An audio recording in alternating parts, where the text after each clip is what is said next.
Okay, first update in the Ferrari body and engine are ready.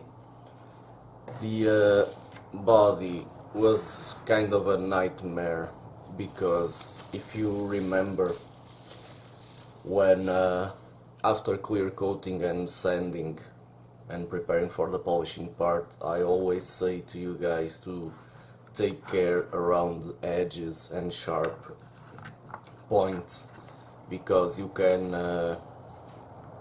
take the clear and the paint out of these areas, and this body has a lot of them.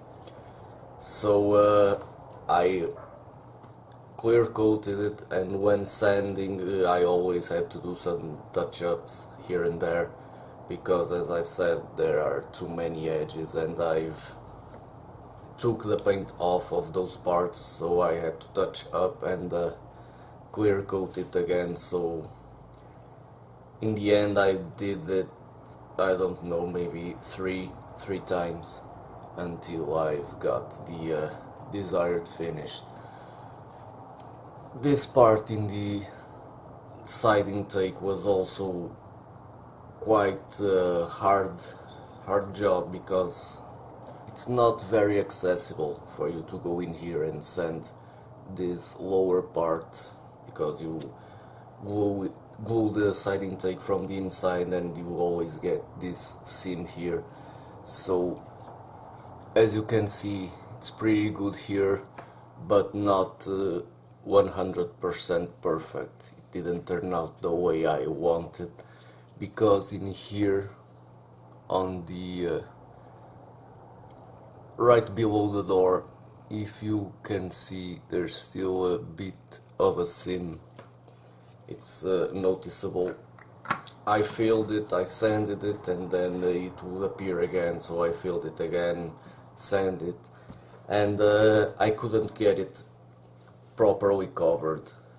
And also after painting and clear coating, when sanding the clear coat, it just started to show up again. So I really don't know why, and believe me, I tried several times to make it right, but it simply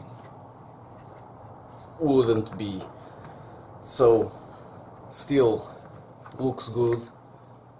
Ferrari Rosso Corsa again for the body color, the one from Gravity Colors, and Zero Paints clear coat lacquer. As you can see, it has a pretty good shine, so I stick to it for now until I have the proper conditions to start using 2K clear coats. So this is it for the body. Not a walk in the park.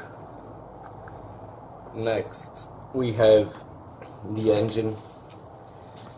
The engine went pretty smoothly, no issues, no faulty parts, no nothing, just some painting, assembly, and as usual I did my little washes.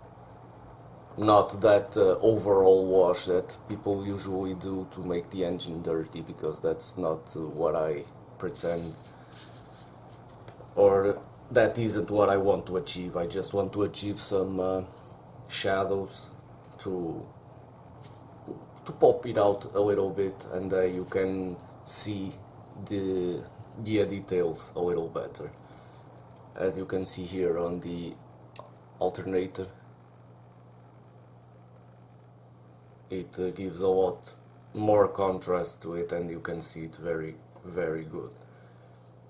Also, the engine was painted with AK Interactive's metal colors. For me, it's the best brand, with a base of semi-gloss black, and then I've applied the matte aluminium, and you get this satin finish, except for the intakes here, which I've clear coated after with some matte clear coat, because as I've seen in pictures, this part is completely flat.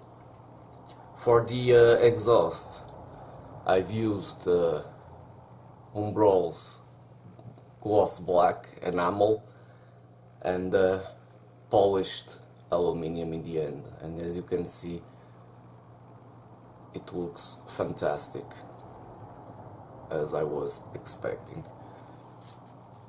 So, next part, I'll be assembling all the components for the rear suspension and front suspension, so I can move on to the chassis.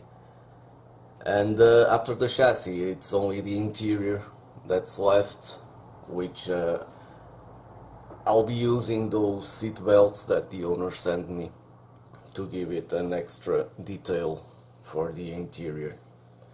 So, time to move on. Let's keep going, guys. Não foi dramático.